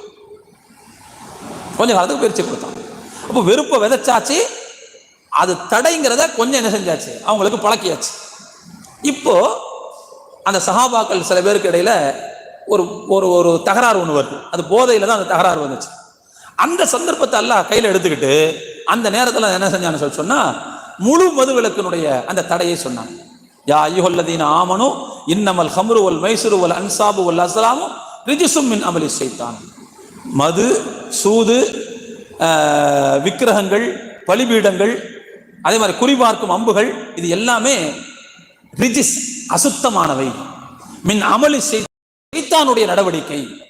எனவே நீங்கள் உருப்பட வேண்டும் என்று சொன்னால் இதிலிருந்து விலகிக் கொள்ளுங்கள். அல்லாஹ் சொன்னான் ஃபஜ்தனிபூஹு லஅல்லக்கும் துஃப்லிஹூன். நீங்க வெற்றி பெறணும்னா, உருப்படணும்னா நீங்க இதிலிருந்து விலகுங்கன்னு அல்லாஹ் சொன்னான். அதுக்கு பிறகு அல்லாஹ் சொன்னான், இந்த மதுவுனால உங்களுக்கு இடையில சண்டை வருது, பகைமை வருது, தொழ முடியாம போகுது, இதனாலதான் காரணம் அப்படின்னு அல்லாஹ் சொல்றான். அதுக்கு பிறகு ஃபஹல் அன்தும் முன்தஹூன், நீங்கள் விலகிக் கொள்ள மாட்டீர்களா என்று மக்களை பார்த்து கேள்வியும் அல்லாஹ் கேட்கிறான். அதாவது கேள்வினா எந்த கேள்வி, அவங்கள்ட்ட கொஸ்டின் பண்றதில்ல, அவங்கள பார்த்து அல்லாஹ் கண்டிக்கும் தோரணையில் அல்லாஹ் கேள்வி கேட்டான். இன்னும் விட மாட்டீங்களா அப்படின்னு இந்த ஆயத்துக்களை சொல்லி அல்லாஹ் முழு தடை விதிச்சான். இப்ப நீங்க நல்லா கவனிக்கணும், இந்த 3 வசனங்களும் 3 வெவ்வேறு காலகட்டத்தில் இறங்குச்சு. இந்த 3 வெவ்வேறு காலகட்டங்களில் இறங்குனதுனால அந்தந்த காலத்துல ஒரு சூழ்நிலையை எல்லாம் உருவாக்கி, ஒரு பிரச்சனையை உருவாக்கி அதற்கு தீர்வாக அந்த ஆயத்தை கொடுத்து இப்படி அந்த மக்களை எல்லாம் பழக்கிறாங்க. அப்ப நல்ல கவனிங்க, இப்படி தனித்தனியா இறங்கினா தான் இப்படி சட்டம் போடும்போது அவங்க போய் என்ன செய்வாங்க, அந்த சட்டத்தை ஃபாலோ பண்ணுவாங்க. இப்படியெல்லாம் நடக்காம எடுப்புலையே மதீனாவுக்கு வந்த புதுசுலேயே நீங்க இனிமே மதுவே குடிக்க கூடாதுன்னு சொல்லியிருந்தா அவங்களால இதை ஃபாலோ பண்ணிருக்கவே முடியாது. அப்போ கொஞ்சம் கொஞ்சமாக இறக்குனதுக்கு பின்னால இருக்கக்கூடிய மிக முக்கியமான நோக்கம் என்னன்னு சொன்னா, அந்த சட்ட திட்டங்களை அவர்கள் புரிந்து கொள்வதும் அதை உள்வாங்குவதும் அதை சீரணிப்பதற்கான தருணமாக அல்லாஹ் என்ன செய்கிறான், அந்த காலகட்டத்தை ஆக்கி வைக்கிறான். அப்போ நீங்க நல்ல கவனிங்க, குர்ஆனை அல்லாஹ் இறக்குனதுக்கே எதுக்கு தான், ஃபாலோ பண்றதுக்கு தான், வெறும் ஓதுறதுக்காக மட்டும் அல்ல. ஏன்னா அவங்களுக்கு மத்தியில் ஒவ்வொரு பிரச்சனை வரும்போது தான் அல்லாஹ் என்ன செய்றான், ஆயத்தை இறக்குறான் இல்லையா. எடுத்த உடனே கேள்வி கேட்கிறாங்க மதுவை பத்தி, அதுல நிறைய தீமை இருக்குப்பா அப்படிங்கிறான்ல. அப்ப நான் என்ன சொல்ல, நிறைய தீமை இருக்குது அப்படிங்கிறத வெறுமனே ஓதிக்கிட்டே இருந்தோம்னு வைங்க, ஃபாலோ பண்ணாம, என்ன அர்த்தம், அதுல என்ன ஃபாயிதா அதுல? அப்ப அதை ஃபாலோ பண்றதுக்குள்ளதான் வெறுமனே வாயால உச்சரி. சரி, அதே மாதிரி தொழுகை நேரங்களில் நீங்கள் போதையாக இருக்காதீர்கள், போதை நேரத்தில் தொழுகையின் பக்கம் வராதீர்கள் அப்படிங்கிற வசனத்தை ஃபாலோ பண்ணாம வெறும் வாயிலே ஓதிக்கிட்டு இருந்தா அதனால என்ன ஃபாயிதா? அப்போ வாழ்க்கையில் கடைபிடிப்பதற்காகத்தானே எல்லாம் ஆயத்தை இறக்கியிருக்கிறான். அப்ப எனவே நாம் புரிந்து கொள்ள வேண்டிய மிக முக்கியமான செய்தி என்ன சொன்னா, குர்ஆனை இறக்கியதற்கு பின்னால் உள்ள முதன்மை நோக்கம் என்னன்னு சொன்னா, இதை ஓதி உணர்ந்து ஃபாலோ பண்றதுதான். வெறும் ஓதுறது கிடையாது. ஓதுறது கூட எதுக்குன்னு சொன்னா ஃபாலோ பண்றதுக்கான ஒரு கருவியாகத்தான் நல்லா ஓதுவதை வைத்திருக்கிறேன் அப்படிங்கிறத நாம இதுல இருந்து என்ன செய்யலாம், புரிந்து கொள்ளலாம். இறுதியாக ஒரே ஒரு செய்தியை மாத்திரம் சொல்லி முடித்துக் கொள்கிறேன். நல்ல கவனிங்க, நாம மட்டும் அமல் செய்யவில்லை என்று சொன்னால் அறிவு என்பது அழிந்து போகும். ஒரு விஷயம், நாலேஜ் எவ்வளவு நாளைக்கு நினைவுல இருக்கும்? ஒரு நாலேஜ் நமக்கு கிடைச்சிட்டுன்னு சொன்னா எவ்வளவு நாளைக்கு அது நினைவுல இருக்கும்? அந்த நாலேஜ் சம்பந்தப்பட்ட செயலை நாம் எவ்வளவு நாள் செய்து கொண்டிருக்கிறோமோ அது வரைக்கும் தான் அந்த நாலேஜ் நம்மள்ட்ட நினைவுல இருக்கும். அந்த செயல்ல இருந்து நாம தூரம் ஆயிட்டோம்னு வச்சுக்கோங்க, அந்த செயலுக்கும் நமக்குமான தொடர்பு கட்டாயிருச்சுன்னு சொன்னா அந்த நாலேஜ் நம்முடைய மனசை விட்டு வெளியே போயிடும். இதை நான் சும்மா சொல்லலை, யதார்த்தமாவே சொல்றேன். நல்லா கவனிச்சு பாருங்களேன், சில விஷயங்களை தியரியா படிச்சு பாருங்க, புரியவே புரியாது. பிராக்டிக்கலோட சேர்த்து படிச்சு பாருங்க, புரியும். ஆனா பிராக்டிக்கலை நீங்க என்னைக்கு தவிர்க்கிறீங்களோ அன்னைக்கு இந்த தியரி உங்கள்கிட்ட வந்து மறந்து போயிடும். அல்லாஹ் தியரியை மறுமை நாள் வரை வைத்திருக்க வேண்டும். குர்ஆனுங்கிற தியரி மறுமை நாள் வரைக்கும் இருக்கணும். அப்படி இருக்கணும்னா குர்ஆனின் படி அமல் செய்யக்கூடிய ஆட்கள் தொடர்ந்து இருந்து கொண்டே இருக்க வேண்டும். அப்படி இருந்தாதான் இதை நினைவுல இருக்கும், இல்லைன்னா இல்லாம போய். ஒரு சஹாபி, அவர் பேர் வந்து ஜியாத் பின் லபீத் அப்படிங்கிறது. பெருமானா ஸல்லல்லாஹு அலைஹி வஸல்லம் அவர்கள் ஒரு நாள் மக்களுக்கு மத்தியிலே மறுமை நாளுடைய அடையாளங்களை பற்றி சொல்லி கொண்டே இருந்தார்கள். நிறைய விஷயங்களை சொன்னாங்க. சொல்லி முடிச்சுட்டு ரசூலுல்லாஹ் சொன்னாங்க, இந்த அடையாளம்லாம் என்னைக்கு வரும் தெரியுமா? அறிவு அழிந்து போகக்கூடிய நாளில் தான் வரும் என்று சொன்னார்கள். அறிவு எடுபடும் நாளில் அது வரும் என்று சொன்னார்கள். இப்போ அறிவு வந்து என்னைக்கு எடுபடும்? ரசூலுல்லாஹ் ஏற்கனவே சொல்லியிருக்கிறாங்க, மறுமை நாள் சமயத்தில் தான் அறிவு எடுபட்டு போகும். யுக்பதுல் இல்மு, அறிவு கைப்பற்றப்படும், அல்லாஹ்வால் கைப்பற்றப்படும் சொன்னாங்க. மறுமை நாளுக்கு நெருக்கமாக நடக்கும்னு சொன்னாங்க ரசூலுல்லாஹ். அப்போ அறிவு அப்படிங்கிறது சஹாபாக்கள்கிட்ட அறிவு குர்ஆன் தான். ஏன்னா குர்ஆன் தான் அறிவுக்கான மூலம், சோர்ஸே அதுதான். அதிலிருந்து தான் எல்லா அறிவும் கிளைகளாக கிளை பரப்பி நிற்கின்றன. அப்ப எனவே அறிவுன்னு சொன்னாலே அவங்கள்ட்ட குர்ஆன் தான் அடிப்படை. இப்போ அந்த சஹாபி ரசூலுல்லாஹ் கேட்கிறாரு, அல்லாஹ்வின் தூதரே, இந்த அடையாளங்கள் எல்லாம் அறிவு அழியக்கூடிய நாளில் வரும்னு சொல்றீங்களே, அறிவு அழிஞ்சு போயிருமான்னு கேட்டாங்க. குர்ஆன் அழிஞ்சு போயிருமா? அவர் கேட்கிறார், குர்ஆன் அழிஞ்சு போயிருமா? அது எப்படி? குர்ஆன் எப்படி எடுபட்டு போகும்? வனஹனு நக்ரவுல் குர்ஆன, நாங்கள் குர்ஆனை ஓதுகிறோம், எங்களுடைய பிள்ளைகளுக்கு ஓதி கொடுக்கிறோம். எங்க பிள்ளைங்க கட் பண்ணி விடணுமா? எங்களுடைய பிள்ளைகள் அவர்களுடைய பிள்ளைகளுக்கு கற்றுக் கொடுப்பார்கள். நாங்க ஓதுறோம், எங்க பிள்ளைகளுக்கு கற்றுக் கொடுக்கிறோம், எங்க பிள்ளைங்க அவங்க பிள்ளைங்களுக்கு கற்றுக் கொடுப்பாங்க. இப்படியே தலைமுறை தலைமுறையா போய்கிட்டே இருக்கும். போய்கிட்டே இருக்கும்போது எப்படி வந்து அறிவு வந்து எடுபட்டு போகணும் எப்படி சொல்றீங்க? எப்படி அறிவு அழிஞ்சு போகணும்னு சொல்றீங்க? நாங்க தான் ஹயாத்தோட இருக்கிறோமே, கடைசி காலகட்டம் வரைக்கும் மனிதர்கள் இருப்பார்கள். அப்ப நாங்க முஸ்லீமா இருப்போம். அப்ப எங்க பிள்ளைங்க எங்க சந்ததிங்க அடுத்தடுத்த தலைமுறைக்கு சொல்லி கொடுத்துக்கிட்டே இருப்பாங்கல்ல, எப்படி அறிவு அழிஞ்சு போகும்னு கேட்டாங்க. அந்த சஹாபியை பார்த்து ரசூலுல்லாஹ் சொன்னாங்க, ஏப்பா ஜியாது, மதீனாவிலேயே ரொம்ப புத்திசாலியான ஆளுன்னு ஒன்று நினைச்சனே, நான் நினைச்சது தப்பு போல தெரியுது. ரசூலுல்லாஹ் சொல்றாங்க, ரொம்ப அறிவாளின்னு ஒன்று நான் இவ்வளவு நினைச்சுக்கிட்டு இருந்தேன், இப்படி கேள்வி கேட்குறீங்க அப்படின்ட்டு. என்ன? ரசூலுல்லாஹ் சொல்றாங்க, அவலை சஹாதிகள் யஹூது ஒன் நசாரா யக்ரஊன தௌராத்த வல் இன்ஜீல, இதோ இந்த யூதர்களும் கிறிஸ்தவர்களும் தௌராத் இன்ஜீல ஓதிக்கிட்டு இருக்கு இல்லையா, இன்னைக்கும் சர்ச்சுக்கு போகும்போது கையில தூக்கிட்டு தான் போறாங்க எல்லாரும், இன்னைக்கும் பைபிள் கொண்டு தான் போறாங்க. அப்போ அவர்கள் தௌராத்தையும் இன்ஜீலையும் இன்றைக்கும் ஓதிக்கொண்டிருக்கிறார்கள். ஆனால் லா யஅமலூன பிஷைஇம் மிம்மா ஃபீஹிமா, அந்த தௌராத் இன்ஜீலில் உள்ள எதையும் அவர்கள் செயல்படுத்துவதில்லை. ஏன்னா அதை அவங்க அப்படியே புரட்டிட்டாங்க, மாற்றிட்டாங்க, கூடுதல் குறைவு செஞ்சுட்டாங்க. இப்போ அந்த தௌராத் அவங்கள்ட்ட ஒழுங்கா இல்லை, ஆனால் அதை வாசிக்கிறாங்க, இன்னைக்கும் வாசிக்கிறாங்க. வாசிச்சு நிறைய பேர் அர்த்தம் சொல்றாங்க, நிறைய பேர் அது நன்மைக்காக வாசிக்கிறாங்க. வாசிக்கின்ற ஆட்கள் தௌராத்திலேயும் இன்ஜீலிலேயும் கவனம் உள்ள ஆட்கள் இன்றைக்கும் யூதர்கள் கிறிஸ்தவர்கள் இருந்து கொண்டிருக்கிறார்கள் இல்லையா? ஆனா அமல் இருக்கு அவங்கள்ட்ட. அப்போ எப்போ அமல் இல்லையோ அப்போ அந்த அறிவு இல்லாம போயிடும். அதனால தான் அந்த வேதத்திலேயே அத்தனை மாற்றங்கள் ஏற்பட்டுச்சு. அந்த மக்கள்கிட்ட அமல் மட்டும் இருந்திருந்தா, இப்படி எவனா ஒருத்த மாத்தி எழுதும்போது, ஏன்டா இப்படி மாத்தி எழுதுற, இப்படிதான் நம்ம செஞ்சுக்கிட்டு இருக்கிறோம், மாற்றக்கூடாதுன்னு சொல்லியிருப்பானா இல்லையா? அப்போ அமல் என்றைக்கு இல்லாமல் போனதோ அப்பொழுது தியரியும் சேர்ந்து அங்கே பாதிப்புக்குள்ளாகிறது, அதில் மாற்றங்கள் ஏற்படுகிறது. இன்னைக்கெல்லாம் இருக்கக்கூடிய தௌராத் இன்ஜீலுங்கிறது வந்து அந்த பழைய ஏற்பாடு புதிய ஏற்பாடு சொல்லல, அது எக்கச்சக்கமான மாறுதல்கள் வந்துருச்சு. அந்த மாறுதல்கள் எப்படி வந்துச்சு? அது அசல் தௌராத்தாகவும் அசல் இன்ஜீலாகவும் இருக்கின்ற போது அதை அமலால் சிறப்பிக்கக்கூடிய மக்கள் இல்லை, அமலால் அதை உயிர்ப்பிக்கக்கூடிய மக்கள் இல்லை. அதனால் அவர்கள் கேள்வி கேட்க முடியாமல் போனது. எனவே அந்த சமயத்துல மேலிடத்துல இருந்தவங்க தங்க இஷ்டத்துக்கு என்ன செஞ்சுட்டாங்க, கை வரிசையை காட்டிட்டாங்க உள்ள. ரசூலுல்லாஹ் அந்த விஷயத்தை சொல்லிட்டு சொன்னாங்க, அவங்கள்ட்ட அமல் இல்லை, ஆனா இன்னைக்கும் அந்த வேதம் அவங்கள்ட்ட இருக்குதானே செய்யுது, இதனால என்ன பிரயோஜனம் கேட்டாங்க ரசூலுல்லாஹ். அதே மாதிரி நீங்க வெறுமனே ஓதிக்கிட்டே இருந்தீங்கன்னு வச்சுக்கோங்க, அதனால காப்பாற்றப்பட்டுருமா? குர்ஆன்ல மாற்றம் வந்துடும். அதனால அமல்ல இருக்கிறதா முக்கியம் ரசூலுல்லாஹ் சொன்னாங்க. அப்ப நல்லா நம்ம என்ன கவனிக்கணும்னு சொல்லி சொன்னா, ஒரு அறிவு அழிந்து போவதற்கு, ஒரு ஒரு சப்ஜெக்ட் அழிந்து போகணும்னு சொன்னால் அந்த சப்ஜெக்டை நாம் வாசிக்கிறத கைவிட்டாலே போதும், அதை நாம் செயல்படுத்துறதை கைவிட்டாலே போதும், தானே அழிஞ்சு போயிடும். எனவே அதை அழிய விடாமல் காப்பாற்ற வேண்டும் என்று சொன்னால் அதை உணர்ந்து செயல்படுத்தக்கூடிய வடிவத்தில் அது என்ன செய்யணும், இருக்க வேண்டும். அப்போதான் என்ன செய்ய முடியாது, அதை அழிய முடியாமல் காப்பாற்ற முடியும். எனவே அருமையான தோழர்களே, திருக்குர்ஆனை பொறுத்த வரைக்கும் அது அருளப்பெற்றதனுடைய அடிப்படை நோக்கம் என்பதே செயல்படுத்தப்பட வேண்டும் என்பதற்காகத்தான். அந்த செயல்பாட்டில் இருந்தால் தொடர்ந்து அதை என்ன செய்யும், அழியாமல் இருக்கும். அதற்கு வசதியாகத்தான் நல்லா என்ன செஞ்சான், நீ குர்ஆனை ஓதுனேன்னு வச்சுக்கோ, ஒரு எழுத்துக்கு ஒரு நன்மை அப்படின்னு சொன்னான். தொழுகையில ஓதிக்கிங்கன்னு சொன்னான் அல்ல, தொழுகையில ஓதிக்கிங்க, சும்மாவும் ஓதிக்கிங்க, நிறைய நன்மை கிடைக்கும். ஏன் சொன்னான் அப்படின்னா, தொடர்ந்து அது வாசிப்பில் இருக்க வேண்டும், தொடர்ந்து அது செயலில் இருக்க வேண்டும். அதன் மூலமாக குர்ஆன்ங்கிற கான்செப்ட் மறுமை நாள் வரை அழியாம இருக்கணுங்கிறதுக்காக தான். இன்னா நஹனு நஸ்ஸல்னா ذிக்ர வ இன்னா லஹு லஹாஃபிதுன், குர்ஆனை நாமே அருளினோம், நாமே அதை பாதுகாப்போம் அப்படிங்கிற அந்த அல்லாஹ்வுடைய உத்தரவாதங்கிறது தொடர்ந்து நிலையாக இருக்கணும்னு சொல்லி சொன்னா, அதை ஓதி உணர்ந்து செயல்படுத்தக்கூடிய மக்கள் இருக்கிற வரைக்கும் தான் இது போய்கிட்டே இருக்கும். ஆனா அப்படியான ஆட்கள் மக்களில் சில பேர் இருந்து கொண்டே இருப்பார்கள்.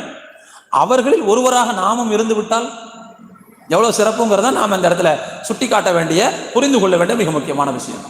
எனவே அருமையான தோழர்களே, இந்த சபைக்கு நாம் வரும்போது முடிந்த அளவுக்கு இங்கே நாம் எதை சொல்கிறோமோ அதில் 1-2 அமலில் கொண்டு வர வேண்டும் அப்படிங்கிற நோக்கத்தோடு தான் அங்கே வரணும். அது ரொம்ப முக்கியம். உண்மையிலேயே நாம் எதை தெரிந்து கொண்டோமோ அதில் ஒன்றை செயல்படுத்தி விட்டால் நாம் இங்கே நேரம் கொடுத்த எல்லா நேரமும் நம்முடைய ஆமால் நாமாவில் தங்க எழுத்துக்களால் பதியப்படும். அதுதான் நம்முடைய வாழ்க்கையிலேயே மிகப்பெரிய வெற்றி, அதுதான் மிகப்பெரிய சந்தோஷம். அதை தவிர வேறொன்றும் இல்லை. ஆனால் நாம் கற்றுக்கொண்டதை செயல்படுத்தாமல் விடும்போது கற்றதற்கான அர்த்தமும் இல்லை, அதற்கான பொருளும், அதுக்கான நேரமும் வேஸ்ட். வெறும் இல்முக்கு எப்போ மதிப்புன்னா அமலோட இருக்கும்போது தான் மதிப்பு. அமல் இல்லாமல் இருந்தால் இல்முக்கு மதிப்பே கிடையாது. புரிஞ்சுங்களா? ஒருத்தருக்கு காலும் இருக்கணும், செருப்பு இருக்கணும், அதான் இல்மு அமலு. காலும் இருக்கணும், செருப்பு இருக்கணும். ஆனால் ஒருத்தர் கால் இல்லைன்னு வச்சுக்கங்க, கால் இல்லை, அது பிரச்சனை இல்லை. ஆனால் ஒருத்தர் அதாவது காலே இல்லை, அவர்கிட்ட செருப்பு இருந்து என்ன பிரயோஜனம்? ஒருத்தர் காலே இல்லை, செருப்பு இருந்து என்ன பிரயோஜனம் அவருக்கு? அதே மாதிரி தான் அமலே இல்லாமல் ஒருத்தர்கிட்ட இல்மு இருந்துச்சுன்னா அவர் அந்த நிலைமையில் உள்ளவர் தான். கால் கிடையாது அவர்கிட்ட, செருப்பு இருந்து என்ன பிரயோஜனம்? அப்போ பயனற்றவர்களாக நாம் ஆகிவிடுவோம். இந்த மாதிரி விஷயங்களை கேட்கறதன் மூலம் நாம நம்மை சீர்திருத்திக் கொள்ள வேண்டும், செயல்படுத்த வேண்டும்ங்கிற அந்த எண்ணத்தோடும் அந்த உற்சாகத்தோடும் நாம் இருக்க வேண்டும். உன்னையாவது செயல்படுத்தினா போதுமானது, அது ரொம்ப பெரிய விஷயம். எனவே குர்ஆன் என்பது வெறும் ஓதப்படுவதற்காக மட்டும் வழங்கப்பட்ட வேதம் கிடையாது. அது ஓதப்பட வேண்டும், நினைவுபடுத்தப்பட வேண்டும், உள்வாங்கப்பட வேண்டும், செயல்படுத்தப்பட வேண்டும். அதன் வழியாக அது தொடர்ந்து உயிர்ப்போடு இருக்க வேண்டும். அந்த நோக்கத்துக்காகத்தான் அல்லாஹ் என்ன செஞ்சான், இறக்கினான் அப்படிங்கிறத நாம் புரிந்து கொள்ள வேண்டும். எல்லாம் வல்ல இறைவன் அப்படிப்பட்ட ஒரு குர்ஆனை உயிர்ப்பிக்கக்கூடிய மக்களுடன் நம்மை அல்லாஹ் சேர்த்தல் புரிவானாக.